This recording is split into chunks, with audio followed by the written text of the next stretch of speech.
वल्लभी पटेल संघर्ष करो, हम तुम्हारे साथ हैं। वल्लभी पटेल संघर्ष करो, हम तुम्हारे साथ हैं। वल्लभी पटेल संघर्ष करो, हम तुम्हारे साथ हैं। वल्लभी पटेल संघर्ष करो, कृष्ण पटेल जिंदाबाद, जिंदाबाद, जिंदाबाद। कृष्ण पटेल जिंदाबाद, जिंदाबाद, जिंदाबाद। कृष्ण पटेल जिंदाबाद, जिंदाबाद, जिंदाबाद। सूर्यलाल पटेल अमर रहे, सूर्यलाल पटेल अमर रहे।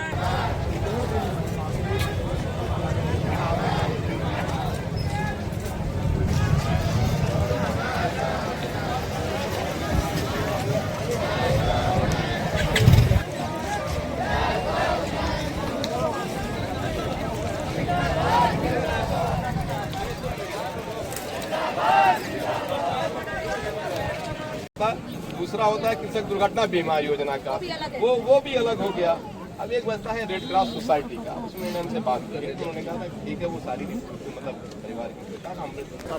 मृतक का नाम मंगलदेव है,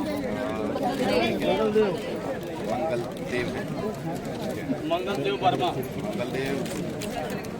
और ये 4 तारीख को जो घटना हुई है के परिवार को विधायिका जी आई हुई हैं, आप सब लोग आग में हैं और उससे हमारा वार्तालाप हुई है और आगे मिला सरकारी निर्देश हमने प्राप्त किया। तो क्रम में इनके लिए एक आवास की व्यवस्था, क्योंकि परिवार गरीब है, आवास के लिए कराया जाएगा और आर्थिक सहायता सोसाइटी से ज़्यादा हो सकती है।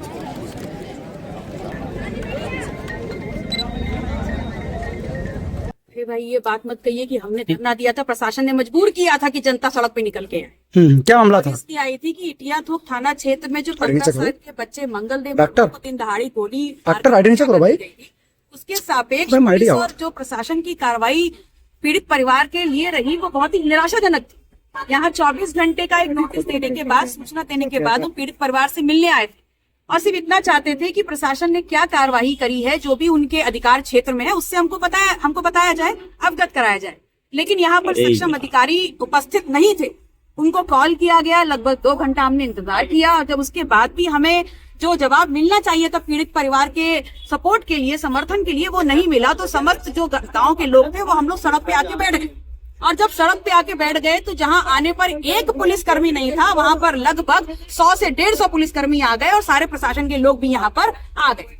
हमारी मांग बहुत सिंपल था, हम ये चाहते थे कि जो इस परिवार की आर्थिक स्थिति है उसको देखते हुए सबसे पहले उनको आवास दिया जाए, उनको जिला प्रशासन के अधिकार क्षेत्र में जितना मुआवजा हो वो अविलंब दिया जाए और बाकी 1 करोड़ की जो मांग हम कर रहे थे वो राज्य सरकार से स्वयं हम पैरवी करेंगे। हम लोगों की ये मांग थी कि जो न्यायपालिका है वो इस प्रकरण का, इस हत्याकांड स्वयं संज्ञान लेकर के संगीन धाराओं के अंतर्गत फास्ट ट्रैक कोर्ट में इस मसले की सुनवाई करे, ताकि जो पीड़ित परिवार है और उनका जो बेटा खत्म हो गया है, जिसको मार दिया गया है, उसके लिए न्याय मिल सके। बात थी जिसको लेकर के हम उतरे सड़कों और निश्चित तौर पर यहाँ डीएम साहब के प्रतिनिधित्व के तौर पर एसडीएम साहब उपलब्ध हुए और उन्होंने ये लिखित तौर पर परिवार को एक पत्र दिया है और जिसमें लिखा हुआ है कि आज 11/10/2025 को सहायता उपलब्ध कराई जाएगी निम्न अनुसार। नंबर 1, आर्थिक सहायता अधिकतम दिलाया जाएगा रेड क्रॉस सोसाइटी के द्वारा और आवास दिलाए जाने हेतु कार्रवाई कराई जाएगी। उक्त सहायता 30 दिन के अंदर परिवार को उपलब्ध करा दी जाएगी। न्याय पाने के लिए इतना संघर्ष क्यों करना पड़ा?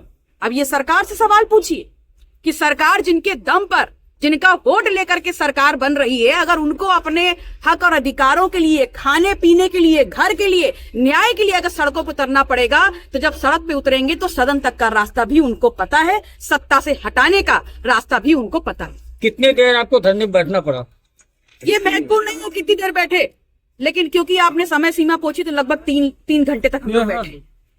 जो पूरा नहीं होता है समय पर तो क्या कदम रहेगा अगला? पुनः गोंडा मुझसे दूर नहीं, आप उससे दूर नहीं, ये रास्ते मुझसे दूर नहीं।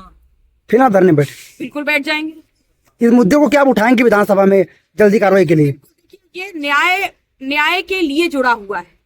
न्याय संगत तरीके से हर समाज के साथ न्याय होना चाहिए और ये प्रशासन की जिम्मेदारी है, ये पुलिस की जिम्मेदारी है, ये सरकार की जिम्मेदारी है। और अगर ये जिम्मेदारी सरकार पूरी नहीं करेगी, पुलिस पूरी नहीं करेगी, प्रशासन पूरा नहीं करेगा तो जनप्रतिनिधि के तौर पर हम इसके लिए आगे जरूर आएंगे।